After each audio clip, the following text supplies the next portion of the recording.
I'm Chef Egg, and we're going to get underneath the shell of the most creative people in Baltimore. This is What's Crackin' with Chef Egg. Joe Edwardsen. Yes. Joe Squared. Yes. Where did the name Joe Squared come from? Square pizzas. Square pizzas. Yes. Beautiful. I like that very much. I never thought about that. Square pizzas. Whoa. What got you into the pizza game? Because it's a rough game. Well, at the time it seemed wide open. 2005, it was just a bunch of chains. Iggy's had opened up maybe 6 months earlier, but aside from that, there wasn't that much of the more gourmet, weird pizza stuff. Everything was the chains and the pseudo chains, all serving pretty much the same thing. Yeah. So it seemed wide open. And now it's not so much. And I mean, open. I love pizza, but everybody loves pizza. Yes. So how do you feel, you're doing these gourmet pizzas, you've been doing it for years, but how do you feel that, everybody and their mother's making gourmet pizzas now? There's so much room for pizza. Yeah. I don't think it's diminished us at all. Mm-hmm. Our business has never gone down when new pizza shops open up. People eat pizza pretty much every night if they can. What I think is so amazing about Joe Squared is the infusion of, art. We are in the arts district, so Sure. that's really important. But the music, and I can always count on going to Joe Squared. I can have a bite, I can have a beer, I can hear a cool band. How is music and all of that art scene important, or how does that influence Joe Squared and the experience here? Oh, well, I mean, that's a large amount of our clientele as well. When we originally opened up, we opened up next to our house, which is, now gone, but it was just constantly bands coming in and out of there, so it made quick sense to start having people perform. And the art shows, I mean, we've always just done the art shows easier than designing your own walls. Just letting the artist take it over. You don't have to think about it except for painting the same colors over and over again. No, that's absolutely fantastic. So you just switch the stuff on the walls. And then the place is constantly changing. Yeah. No, that's fantastic, and I think it's important when you're running a restaurant, when you're being creative, is change. Sure. And change is constant. Yeah, there's no way to avoid it. You're absolutely right. I know you have a family at home. I do. And you're running a restaurant. You're running a pretty happening restaurant. It's always busy. Sure. How do you balance the family life with the work life? Because, being a restaurateur, it's 24 hours a day. Well, conveniently for me, I mean, I'm in charge. So my family just comes here all the time. Yeah. I take a little break and go downstairs, and we'll have the whole floor to ourselves Sure. to eat dinner in the private room. So, we hang out here a lot. Mina makes pizzas. She holds the dice. She can put the tickets in the window. She likes ringing the bell. Do you think it's important, you do have a young one is seeing, this is, this in restaurant life to me it's honest work, it's hard work. And is it important for her, for her, to see that kind of work going down and then the family is sustaining the family? I mean, I'd never given it any thought, really. It's something to think about, though. I have kids as well, and I want them to know that, Dad goes to work and does something positive and, does a hard day's work. And I mean, she definitely understands that work is a constant, Daddy's work, Mommy's work, everybody works, You got to pay those bills. But it's like I said, important to me, that these kids do see what hard work is all about. Oh, sure. No. Oh, I think it's important to be able to take your kids to work every once in a while, see what you do, help out.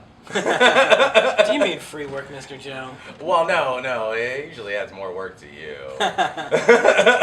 There's a lot with Mina and whatnot where, she'll push something to the side and this and that. I'll make a slightly crooked pizza, and I just have to make another one while she's not looking and put it out. She won't let you stop. She doesn't think there's anything wrong with it. It's beautiful pizza. It's going to taste great, and I know. But that's not really the lesson, I suppose. How to make an actual pizza. I know that cooking with my kids at home, being, a chef, it's hard to put. You want a good quality product, and then the goal is not to make a good quality product. The goal is to make a good time with your kid and have fun. And it's so hard for me, when dinner needs to get on the table. I'm like, to not want to re-roll that dough. Daddy, is this dough for me? That dough's not for you. And you're taking that experience away from them. But I know just having a kid in the kitchen is not easy. Oh, she'll put red onions just so she can pick them off later. She just likes the color of them. But she doesn't eat onions. It's so you're like, man, those red onions cost money. That's how Daddy makes a living. Stop wasting the red onions. What do you eat when you're finished work? I know that you don't have pizza at the end of your night. So what's your favorite meal after you've spent all day in the restaurant? When I go home, Yeah. I'm usually not hungry at first, and sometimes I'll try to shove down whatever Stephanie had for dinner at the house, if we had dinner at the house. But what's your favorite? If you could have anything waiting for you at home after a hard day's work, what would it be? Oh, we used to always just like going to the Korean barbecue. Oh, right? that's a right good across one. the street. Yeah.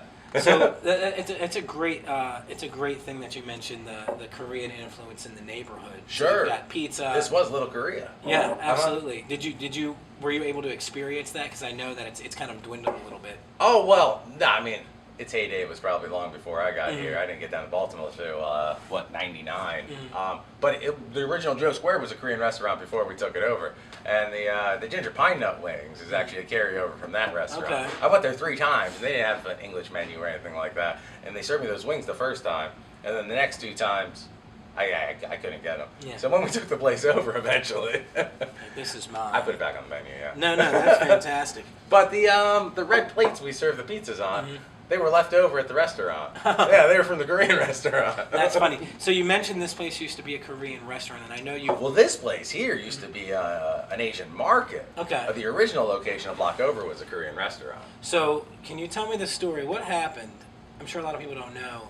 You used to be next to our house. Sure. And now you're here. Uh-huh. And you had to shut down for a couple of months.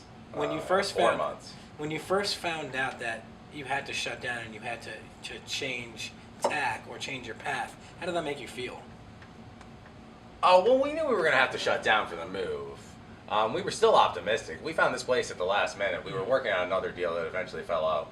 We knew we weren't going to be able to stay there. The roof wouldn't stop leaking, and the landlord just wouldn't do any repairs. We couldn't continue to operate there. It was getting close to the time where we'd have to replace the kitchen floor again. Yeah.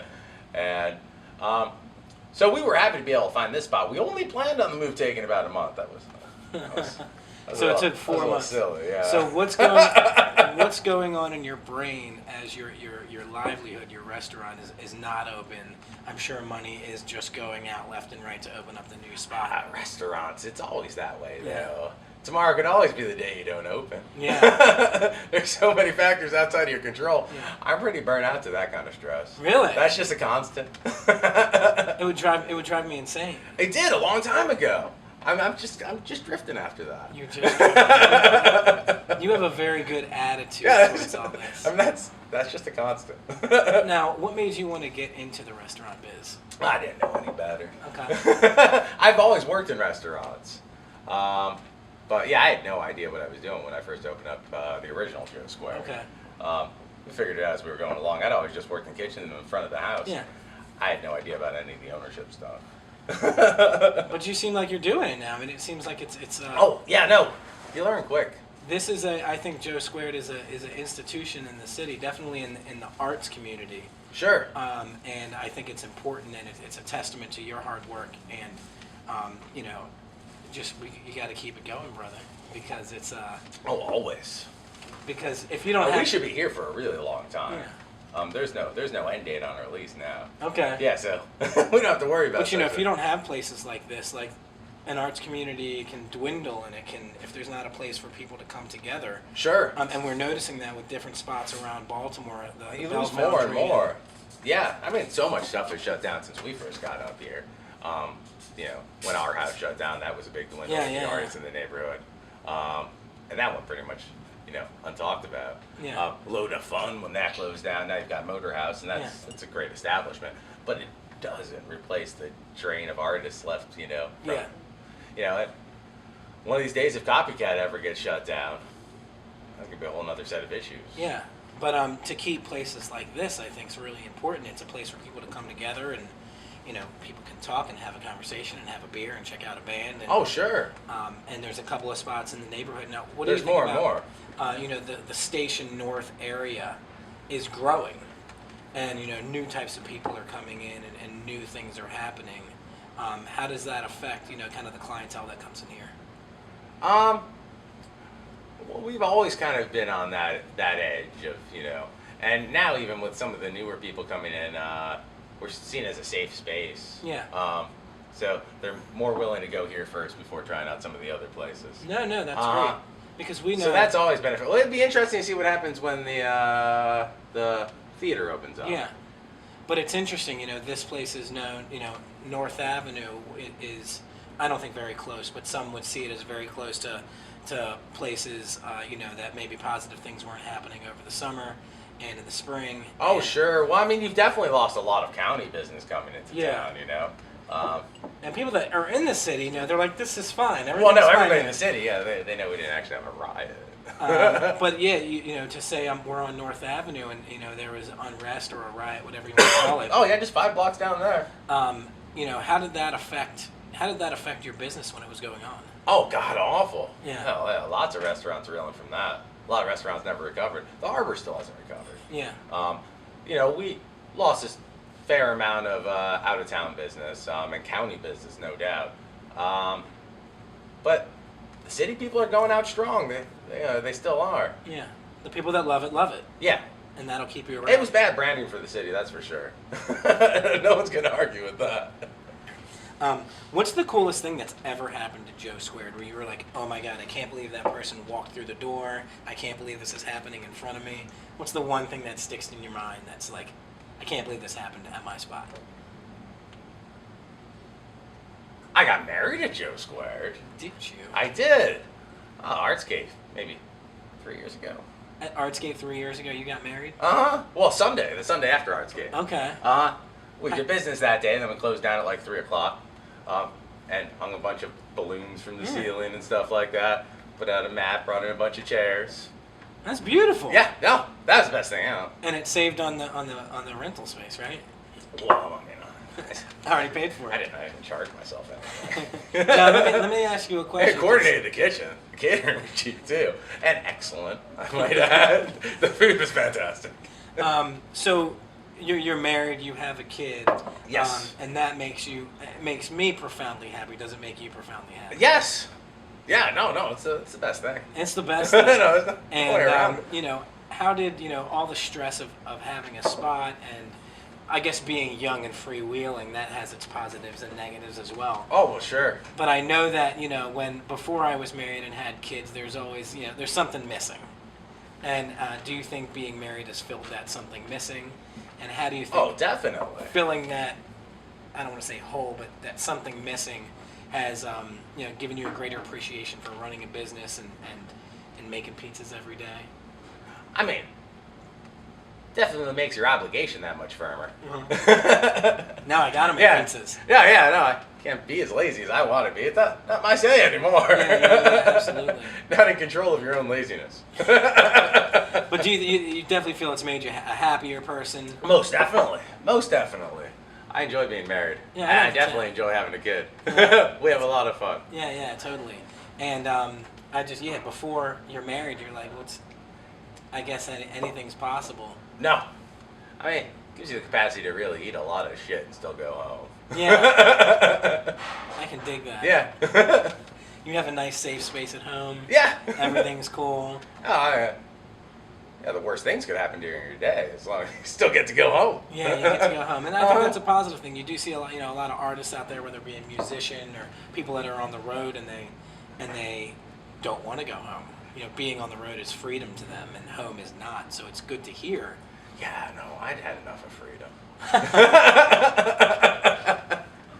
That for plenty of years. Yeah, it gets kind of boring after It's a while. really boring. We're gonna stay up Free till... to what? We're gonna go to the bar? Another bar? Another bar. It's absolutely right. I think that that going to a bar is boring after a while, and this is boring, but going home always makes you feel always good. Yeah. Most definitely. What's the biggest blunder that you ever made in the restaurant business, and how did you overcome it? The biggest one? I'm sure many have happened along the way. Yeah, there's been a few. What's the one that you're like, ooh, that was my fault. I gotta fix that now. Oh, we had a pool table at the original Joe Square when we opened up in the back section or whatnot. And the old Joe Square wasn't quite as big as this place, but not that much smaller. But pool tables, they take up a lot of room. Yeah. I was at like a 4x8 table, and then you've got like a 6-foot clearance all the way around. You can't put anything out. It knocked out the seating for roughly 30 people. I don't think we quite understood what our business was. We just thought it'd be cool to have a pool table. It's like, oh, that thing yields about $3 a day in quarters. Yeah. It takes up 6 tables space. As opposed to 30 seats. That was kind of silly. It was only there for 6 months. Our first 6 months. But if you can say that the pool table was your biggest mistake. I can't actually say my biggest mistake on the camera. What was your biggest mistake? You can say it. No. I'll get it out of him. We'll come back to that. What are your feelings about social media as far as being a restaurant owner? There's Yelp and there's Facebook, and everybody's offering their uneducated opinions about your spot. And you see less and less of it. I think it hit a certain threshold, where it just immediately started becoming so diluted that nobody paid attention anymore. Nobody reads Yelp, and the only people that post on Yelp are the people that are pissed off. How do you deal with those negative comments? Or the people that just like everybody. Yeah. And it's great experience. Well, it became the same kind of thing with like the coupons. Putting out the coupons are great. In certain specials, I like that. But actually putting out straight coupons only works for the coupon people. Yeah. They'll go to the places with this coupon or that coupon. Same kind of thing with the Yelp. It's just its own little audience. It doesn't really expand that much further outwards. A lot of people still just listen to personal recommendations.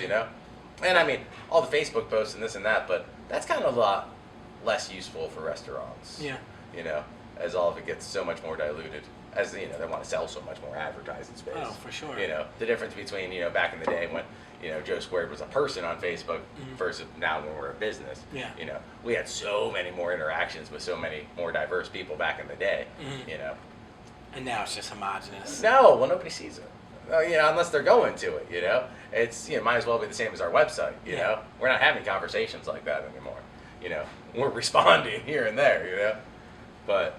So social media. Well, you put out a post or whatnot, and it goes to 30, 40 people. There's not that much, Yeah. You can pay for it to go to 120 people. But then, it's got the little sponsored underneath it, and it's responding to that. You're responding to an ad. No, I'm with you, because they tell us as artists that this social media is everything. And what I know from experience and just years of being an artist or being a creative person is that when people truly experience you firsthand, that's the best way. Oh, no doubt. Yeah, I mean, social media, I think a lot of it's just become, an extension of your regular communications anyways now, It's email, It's just something. Yeah, it's another way to talk to customers, Gotcha. Do people ever come straight to, I want to talk to Joe Squared about my problem? Oh, sure. I had a lady a couple weeks ago or whatnot that marched back into the kitchen, while I was making pizzas, yelling me about her food coming out late. It wasn't late, it was 15 minutes. And it was a packed house, like a 40-person base, 2 floors. Anyways, 15 minutes or whatnot on, crikey's, what was it? It was something from Saute Side, maybe a couple of risottos or something. But she was really mad because the people who were sitting next to her came and sat down after them, and they got their pizza faster. There's 2 separate lines, of course, And depending on, who's busier, pizzas can come out faster than risottos. Pizzas definitely cook faster than risottos, no doubt about it. But, yeah. So she came back to the kitchen, yelled at me for a couple minutes, and left. And I know you just gave her a smile. I apologized. I said, I'm sorry. I tried to explain to her what I just told you about the other pizza line. But coming back into the kitchen to yell right? Like, lady. Well, they had asked. They come back there and said, this lady's upset, And I said, well, you can have her come back. Everybody's welcome. I like it better when they come back. I'm Chef Egg, and we're going to get underneath the shell of the most creative people in Baltimore. This is What's Crackin' with Chef Egg.